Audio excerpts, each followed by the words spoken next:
Friends, have you ever wondered what your art style is, but just kind of felt frustrated about it, thinking that you need to have one? If you feel like you're an artist now, as we're going through this painting today, I want to talk to you about the 4 ways to find your art style. And it might be a little different or it might be really simple compared to what you thought. It depends on so many factors, but the main thing is, what do you love? What are you attracted to? Supplies is the first thing that I want to mention. I want you guys to try a lot of things. So if you're into painting like I am, you're gonna want to try out a variety of paintbrushes. There's my cat Peaches, because you've got to have some animals in the footage. Different paintbrushes. You can use different pencils with your paintings. You can try some oil pastels. When it comes to the brush sizes and the shapes and even textures, when it comes to the paper that you use and the sketchbooks that you try out, there's such a variety out there of things that you can start to understand what you really love to work with and what you really don't love to work with. Often finding out what you love and also what you don't love in terms of supplies is just going to be this amazing eye-opening experience for you. So as I'm grabbing some paint here, I have a ton of different palettes, and sometimes it's really hard to choose, but I'm choosing this one today because I just really love the vibrancy of the colors. We've got some beautiful sea colors, which is going to be fun for inspiration for the water. So I wanted to show you guys a variety of different sketches and different paintings and things that I have done. Some of these come from different tutorials, others come from real life painting, still others come from just images that I found that inspired me and I wanted to turn into a beautiful watercolor painting.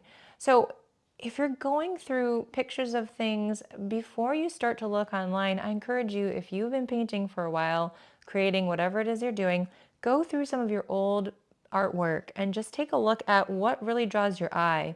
What is attractive to you? What did you like about the process? What kind of materials and brushes did you use in that process? Because as you're looking through and you're finding things that you enjoy, you're going to start to see more of your style emerge and just really like hone in and recognize what it is. So for the third way to find and recognize your art style would be to look at a lot of pictures online, look at other people's artwork, go to Pinterest and start saving a bunch of boards of things that you're attracted to. Do you like landscapes?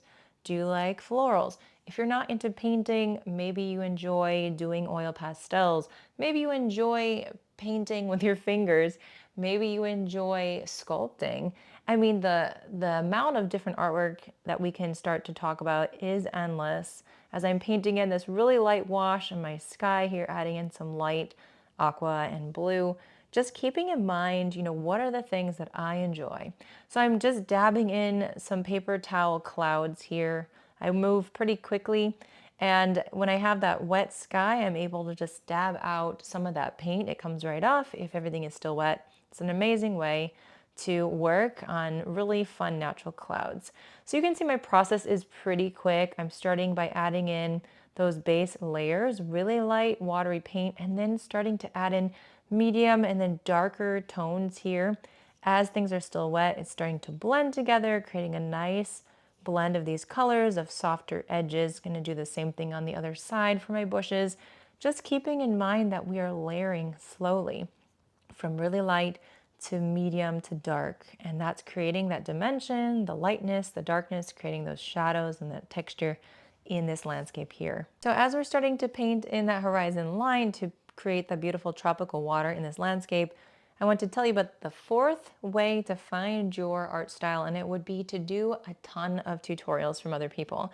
So we're talking about using a lot of supplies just that you have around, first of all, playing with it, just seeing how colors meld and blend together. If you enjoy markers, finding some tutorials though, now that can help guide you.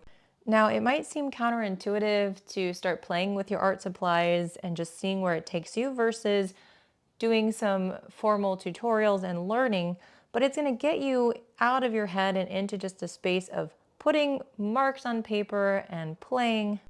Sometimes it's fun just to see what a medium will do. You could use some micron pens and then watercolor over the top, start experimenting with acrylics and watercolor and oil paints. You can even start doing some scrapbooking. Creativity is just limited by what you like to do and the supplies that you have.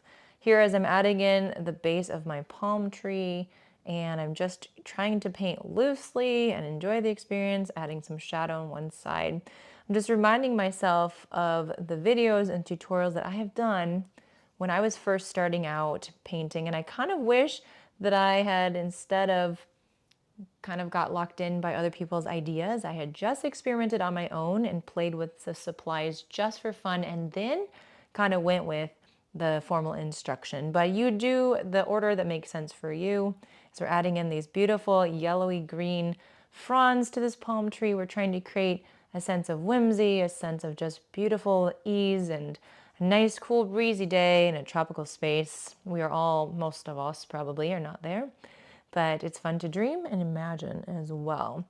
So if you practice these 4 tips, I know that you're going to get super close very quickly to your art style, really understanding what you love, what you want to see more of, what you want to create more of. And it's okay if you have more than one style, by the way. Sometimes that happens, and that is okay. So I'm adding in, I've got that first light layer of color, adding in some medium and dark tones, and then doing a little splatter here with this landscape. Now, we've got to add in that medium color here of green because our palm tree is so pale.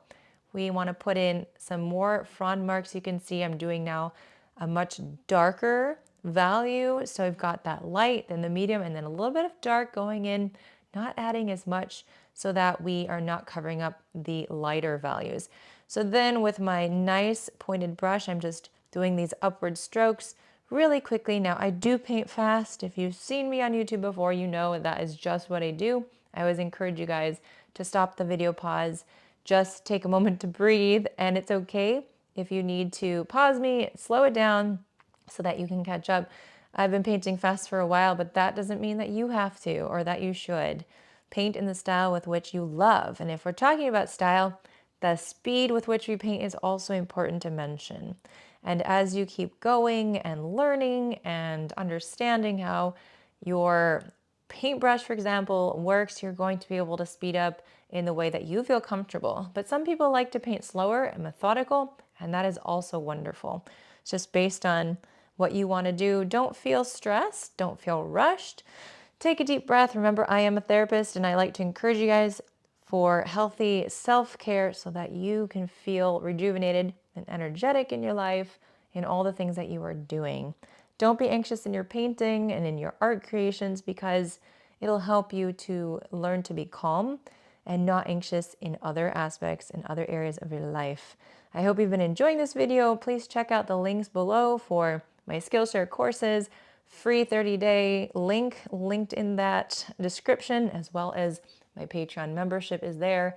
And we have lovely exclusive tutorials and much more. Happy painting, guys, and happy mental health.